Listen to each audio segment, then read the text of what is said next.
Hey everyone, I don't usually post here, but I've been carrying this story inside me for years, and maybe sharing it will help someone else who feels like the world has forgotten them. My name's Charlie, and before people knew me as a man with a funny walk and a little hat, I was just a boy who slept on the streets of London. Back then, I didn't even think in terms of dreams. I thought in terms of survival, where to get bread, where to find warmth, how to keep my little brother safe when the nights got colder than our bones could handle. My father was gone, lost to drink, and my mother, well, she was slipping away in ways that felt worse than death. Sometimes her voice would disappear mid-sentence, her mind wandering somewhere I couldn't follow. The first sign of trouble in my relationship with the world, if you want to call it that, was realizing the world didn't care whether I lived or died. That realization hit me around the age of 10, when I begged for food outside a bakery, and the owner kicked me so hard I couldn't walk right for 2 days. I felt betrayed, not just by him, but by the idea that adults were supposed to protect children. It's strange, isn't it? That kind of betrayal isn't loud. It's not like a partner cheating or a friend stabbing you in the back. It's quieter, like an invisible hand pushing your head underwater and daring you to breathe. I remember that night I sat by the Thames, my stomach growling, my face burning from the shame of being treated like I was less than human. That was the first time I thought, if I'm ever going to matter, I'll have to make them see me. I'll have to make them laugh before they throw me away. At the time, though, I wasn't strong or clever. I was just a kid in torn shoes, wondering how the hell I'd make it through another day. If there's one thing that kept me alive back then, it was my little brother, Sydney. He was younger, smaller, and even hungrier than me. I'd be lying if I said I never thought of running off on my own. But every time I looked at him, clutching my sleeve like the world might swallow him up, I knew I couldn't. We had this little pact, silent but real. I'd protect him, and he'd remind me there was still something worth protecting. One night, we were sleeping in an alley behind a butcher's shop. We thought maybe we'd get lucky and find scraps tossed out. Instead, the butcher's apprentice caught us. At first, I braced myself for another beating, but here's the twist. He didn't chase us away. He handed us a paper bag with 2 stale rolls and a strip of dried meat. I wanted to cry, not because of the food, but because it was the first kindness I'd seen in months. But here's the part that still messes with my head. The next day, the same apprentice turned us into the authorities for loitering. We were dragged off like rats, Sydney crying and clinging to me while I tried to look tougher than I felt. That's when I learned something about people that stuck with me my whole life. Sometimes kindness isn't kindness. Sometimes it's pity wrapped in guilt, and it can turn sharp the moment you lean on it. That betrayal stung more than any kick ever could. But I also learned something else. The world might not want me, but Sydney needed me. And if I let him down, we'd both sink. So, even with that wound in my chest, I decided something that night in the workhouse. If the world was going to laugh at me, I'd give them a reason, but on my terms. We were stuck in that dreadful workhouse for weeks, surrounded by coughing children and guards who looked at us like we were dirt that wouldn't wash off. But even in there, I couldn't help it. I started entertaining. It began small. Sydney was crying one night, and to distract him, I mimicked one of the guards' pompous strut. Big chest, little legs, nose up like he'd smelled something foul. Sydney laughed so hard he forgot he was hungry. That laugh, it was like gold. Not money in my hand, but something that made me feel less invisible. Soon, other kids started watching. I'd trip over nothing, do a silly dance with my torn boots, or act like I was falling asleep standing up. They'd laugh, and for those few moments, none of us were workhouse kids anymore. We were just kids. One day, one of the overseers caught me. I thought I was done for. Instead, he dragged me to the front of the hall and barked, "If you think you're so funny, do it for everyone." My stomach dropped, but my legs moved anyway. I exaggerated his walk, the way he scratched his chin like he was thinking deep thoughts when he was really just bored. The whole room exploded in laughter, even some of the other overseers. And in that moment, I felt something shift. The same world that had spit me out had just given me a taste of applause. But here's the twist. Later that night, the overseer cornered me. He leaned down and whispered, "Don't forget, boy, you'll never be more than a joke." That cut deep. It was both a compliment and a curse, and I didn't know yet which one would win. When Sydney and I finally got out of the workhouse, I thought life would get easier. We were sent back to our mother, but by then, she was more shadow than light. Her voice cracked when she sang, her mind wandered, and there were days she didn't even recognize us. Still, I clung to her like a drowning boy to driftwood. Then came the betrayal I never expected, our own family. An uncle took us in for a short while. At first, it felt like salvation, a roof, meals, even a bed. But the truth unraveled fast. He didn't want us because he cared. He wanted 2 extra pairs of hands to run errands, scrub floors, and beg on the streets for coins he'd snatched from our palms. The worst part? I thought if I worked harder, he might see us as real family. I'd mimic passers-by, do clumsy cartwheels, anything to make people laugh enough to drop pennies in my hand. But every coin went straight to my uncle's pocket. One night, when I dared to keep a penny to buy Sydney a sweet, my uncle beat me so hard I couldn't sleep on my back for days. Sydney tried to shield me, but he was too small. That night, I learned something brutal. Blood doesn't always mean loyalty. It broke something inside me. I wanted to believe family meant safety, but instead, I felt like a pawn in someone else's game. I promised myself then I'd never let anyone use me like that again. If I was going to make people laugh, it would be on my own terms, not as someone else's puppet. Life kept pushing me down, but sometimes the ugliest moments hid strange opportunities. I was about 12 when it happened. My mother had been placed in a hospital, and Sydney and I were scraping by however we could. One evening, we slipped into a cheap music hall because it was warmer inside than on the street. The main act that night was a singer, a woman with a strong voice but no patience for kids like me. Halfway through her performance, something snapped. She lost her voice right there on stage, croaking like a broken kettle. The crowd, drunk and restless, started booing. People were throwing things, stomping their feet, demanding entertainment. And here's the twist, someone shoved me forward. To this day, I don't know who did it. Maybe it was fate. Suddenly, I was standing in front of hundreds of angry faces. My heart hammered so loud I thought they could hear it. But instinct took over. I bowed low like I'd seen the performers do, then pretended my shoelace broke. I tied it, stood up, then tripped, over nothing, and fell flat on my face. The crowd erupted in laughter. Not boos, not anger, laughter. I couldn't stop. I mimicked the woman's broken voice, sang nonsense words, spun in a circle until I collapsed again. The harder I went, the louder they roared. Coins clinked onto the stage, real money this time, and I pocketed what I could before the managers dragged me off. That night, for the first time, I felt powerful. Me, the boy no one wanted, had turned a hostile crowd into an audience that adored me, even if just for 10 minutes. It was intoxicating. But as I walked out into the cold night air, clutching a few pennies, I also felt a pang of fear. What if laughter was the only way people would ever see me? After that night in the music hall, I couldn't get the sound of laughter out of my head. It was like a drug, and I wanted more. So I started hanging around theaters, offering to sweep floors, shine shoes, carry props. Anything just to stay close to the stage. Eventually, one theater manager noticed me. He said, "You've got spunk, kid. Do your little clown thing for the warm-up." I thought I'd been handed a miracle. I threw myself into it. Pratfalls, silly walks, funny faces. The crowd loved it, and for a few nights, I felt unstoppable. But then came the betrayal.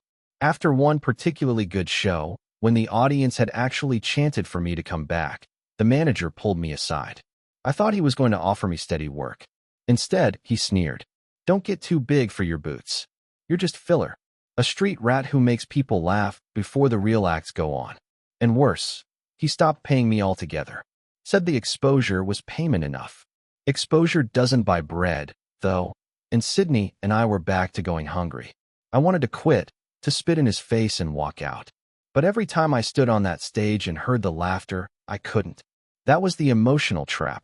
The same man who exploited me also gave me the only place where I felt alive. It was my first real taste of how cruel show business could be, and it left a scar.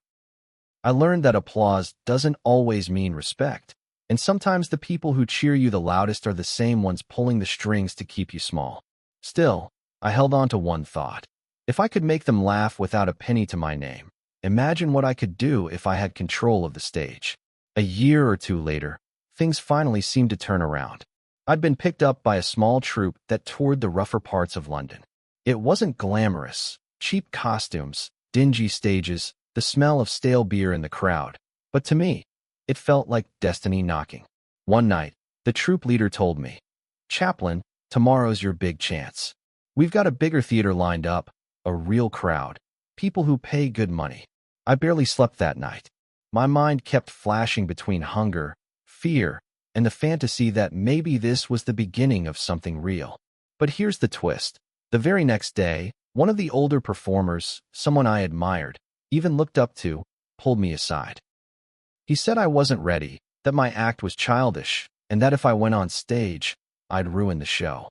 I was crushed. When the curtain rose, I realized what had happened.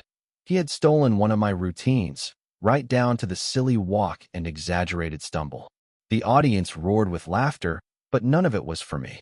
I stood in the wings, fists clenched, watching someone else take credit for the only thing I had to give. I wanted to storm onto the stage, to shout that it was my act, my laugh. But I didn't. I just swallowed it, because I was still the boy who had nothing, and he was the man already on stage. That betrayal stung more than hunger.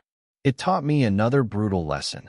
The world wasn't just indifferent. It was full of people willing to take whatever little you had, if it meant they could climb higher. Still, as I walked home in the dark that night, Sydney at my side, I whispered to him, "One day, they won't be able to steal it from me. One day, I'll make something no one else can touch." I didn't know then how long that road would be, or how much pain it would cost. After that betrayal, I carried anger like a stone in my chest. Every time I walked past a theater, I thought of that man stealing my act and the audience laughing as if I didn't exist. But anger can be fuel, and I wasn't about to quit.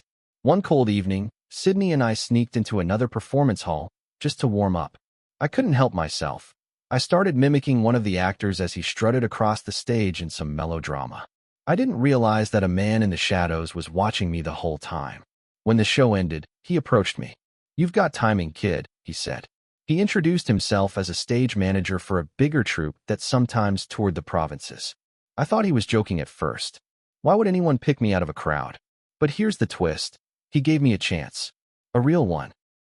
I started traveling with them, performing little sketches, sometimes just comic relief between the serious acts. For the first time, I wasn't sweeping floors or begging to be let on stage. I was invited. The first night, I walked onto a real stage. With proper lights and an audience that wasn't half drunk, I froze. My knees locked, my throat went dry. Then, almost without thinking, I slipped back into the silly walk, the pratfall, the clumsy bow. The laughter came like a wave, rolling over me, and I swear it felt like I was finally breathing after years underwater. For the first time, I believed it. Maybe I could be more than just a street rat. Maybe I could turn laughter into survival, even into a life. But deep down, there was still fear. What if this, too, could be taken away? For a while, traveling with the troupe felt like heaven compared to the streets. I had food every day, a bed, even if it was just a cot in a damp room, and people clapping for me instead of spitting at me. But in show business, comfort never lasts. There was another performer in the troupe, a tall fellow with a booming voice who thought of himself as the star. At first, he acted like a big brother to me, giving advice, teaching me how to project my voice, even sneaking me extra food when rations were thin. I trusted him. Then came the betrayal. One night, before an important show in front of a wealthy patron, he slipped into my dressing corner with a grin. "Break a leg tonight, Chaplin," he said. But when I stepped onto the stage, my shoelaces were tied together. I stumbled immediately, fell flat on my face, and the crowd erupted, but not with laughter. With jeers. I tried to recover, but my confidence shattered. The more I tried, the worse it got. The audience booed until the manager yanked me off stage. Back in the wings, that so-called friend was laughing so hard he nearly fell over. "Guess you're not ready for the big time after all," he sneered. The manager didn't fire me, but he made it clear, one more disaster like that, and I'd be out. That night, lying awake in a rented cot, I felt crushed. Betrayal by strangers was one thing, but betrayal by someone I'd let close, someone I thought cared. That cut deeper than hunger ever had. But instead of breaking me, it hardened me. I swore I'd never give anyone the chance to humiliate me like that again. From then on, I studied every move, every gag, every gesture until I could control the stage no matter what happened. It was the night I learned that pain could either drown you or sharpen you into something unstoppable. After the sabotage, I became obsessed with precision. Every stumble had to look accidental, every trip rehearsed until it was flawless. If they laughed at me, it would be because I decided they should. Then came the night everything shifted. We were performing in Manchester, just another noisy theater filled with workers trying to forget their troubles. My part was small, a quick comic routine before the main act. Nothing special. But during the show, one of the lead performers fell ill. The manager panicked and, with no one else ready, shoved me on stage. Fill the time, Chaplin. Make them laugh. My hands shook, my heart raced, but I walked out anyway. I pretended to be a gentleman trying to keep his dignity while everything went wrong. Tripping over his cane, getting his hat stuck on his head, bowing so low his trousers nearly slipped down. The audience howled. Then something incredible happened. They started chanting my name. My name. Chaplin. Chaplin. I can't explain what that felt like. For a boy who once begged for bread and was kicked in the gutter, to have an entire theater call for me. It was overwhelming. I wanted to laugh, cry, and collapse all at once. After the show, the manager clapped me on the back. Looks like you're not just filler anymore. For the first time, I wasn't invisible. But here's the twist. Recognition is a double-edged sword. Word spread fast, and not everyone liked the idea of a scrappy kid stealing the spotlight. Jealous eyes started following me everywhere, and I had no idea yet just how dangerous that jealousy could be. Just when I thought I could finally breathe, life threw another curveball. My fame was growing slowly but surely, and people were starting to recognize me on the streets. Kids would giggle when they saw me, mimicking my silly walk. That should have been joyful, right? But it also drew attention I wasn't ready for. One night, after a successful performance in Liverpool, I returned to my dressing room to find a letter slipped under the door. No signature, just words in hurried scrawl. They don't want you here. Watch your back. At first, I thought it was just a prank. But then I noticed subtle sabotage, props slightly out of place, my costume seam cut, my shoes scuffed in ways that could cause a fall. And the kicker? It was the stage manager. The very man who had first noticed me and given me a chance. I felt something I hadn't felt in a long time. Heartbreak. I had trusted him, looked up to him, and he had turned on me. The betrayal stung like a slap to the face. I couldn't understand why someone who had once believed in me would try to ruin me. For days, I considered quitting. The thought of returning to the streets, where at least I was my own master, became tempting. But then I caught a glimpse of myself in a cracked mirror during rehearsal, my eyes tired but burning with defiance. I realized something important. I couldn't let anyone else control my fate, not even someone I trusted. I decided then that I would keep performing, but I would be smarter, faster, and sharper. If betrayal came, I would turn it into fuel, not defeat. That night, as I walked back to my tiny rented room, I made a silent vow. No one will steal my laughter again. After the second betrayal, I knew I needed more than just skill. I needed a persona, something that would survive sabotage, mockery, and even betrayal. I started experimenting with a little mustache, a bowler hat, and a cane I found discarded in the theater storage. At first, it felt ridiculous. People laughed, but not at me. They laughed with me. I spent hours in empty halls, practicing every tiny movement. The tiptoe, the bow, the exaggerated stumble. I wanted my comedy to be universal, something anyone could understand, no matter where they came from or what language they spoke. One rainy evening, I performed my routine alone on stage, just for practice. I slipped on purpose, fell into a pile of props, and stood up with the widest grin I could muster. The silence of the empty theater felt like an audience holding its breath. And then I laughed. A deep, real laugh that made the echoes of the empty hall feel warm. It hit me. I was creating something immortal. Not just a boy who stumbled on stage, but a character that could survive betrayal, hunger, and hardship. I wasn't just Charlie anymore. I was the tramp. Every trick, every gesture, Every comic pause was designed to tell a story of resilience. People could laugh at the character, but behind it was a boy who had known pain, loneliness, and betrayal, and survived. And for the first time, I felt a flicker of peace. Maybe this was how I'd turn my life around. Maybe this was how the homeless boy could become.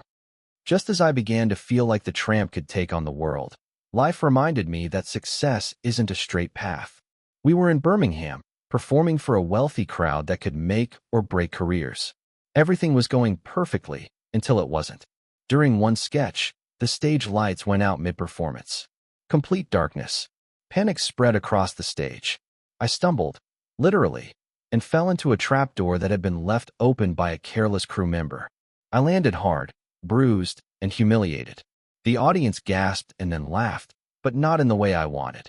The injury kept me off stage for weeks. Watching others perform while I sat in a cold, drafty room was agony. I felt helpless, useless, and scared that my moment of glory had slipped through my fingers. What made it worse was that some in the troupe whispered behind my back, suggesting maybe I wasn't cut out for the spotlight. The same old doubts that had haunted me as a homeless boy crept in again. But in those long, lonely days, I realized something crucial. Setbacks are not the end, they're the test. Pain could break me, yes. Betrayal could hurt me, yes. But if I let fear and doubt rule me, I would never become the person I was meant to be. So I healed, slowly. And when I returned to the stage, I performed with a fierceness I hadn't known before. Every fall, every stumble, every silent pause was sharper, funnier, and more precise. I was no longer just a boy playing the tramp. I was the tramp. That setback, as painful as it was, taught me resilience in a way hunger and betrayal never could. After months of grueling practice, near misses, and more than a few heartbreaks, everything began to click. My tramp character was no longer just a sketch on stage, it was alive. People laughed, cried, and connected with him in ways I never imagined. It started small. Local newspapers mentioned my name, theater managers nodded approvingly, and strangers on the street would tip their hats and smile. Then came the first big break. A film producer who had seen one of my live performances offered me a chance in a short film. I was terrified. The silver screen felt cold and unforgiving compared to the warmth of a live audience. But I took the leap. I performed the tramp with every ounce of my heart, and something miraculous happened. The audience didn't just watch, they felt. Every gesture, every fall, every silent glance carried the weight of the life I'd lived. Reviews called me a genius of silent comedy, and the boy who could make the world laugh without saying a word. Me, the homeless boy who once slept in alleyways, who once begged for coins, who had been betrayed and doubted, me. It was overwhelming, emotional, and humbling. Tears blurred my vision the first time I walked into a theater and saw people laughing at the tramp while understanding the boy behind him. It felt like the world was finally saying, "We see you. You belong." And I realized, every betrayal, every fall, every lonely night had led to this moment. It wasn't just success. It was proof that resilience, creativity, and heart could turn even the darkest beginnings into something extraordinary. Looking back now, it all seems like a strange, winding journey. A boy sleeping on streets, surviving betrayals, and facing setbacks that could crush anyone. Yet every hardship taught me something vital: resilience, creativity, and the courage to keep moving forward. I learned that trust is precious but fragile. Some will betray you, even those you admire the most, but betrayal doesn't define you. How you respond does. Every fall, every disappointment, and every lonely night became fuel for my art, shaping the tramp into someone timeless. My advice to anyone feeling lost, rejected, or betrayed is simple: don't give up on yourself. Find your own voice, your own path. Turn pain into art, struggle into laughter, and loneliness into a quiet strength. The world may not see your worth immediately, but keep going. Keep creating. Keep dreaming. I may have started life as a homeless boy, but I became a legend because I refused to let the world, or its betrayals, steal my laughter. And in the end, that's the kind of success that matters, the kind that can't be taken away. Stay strong, laugh often, And never stop walking, even if the road ahead is dark.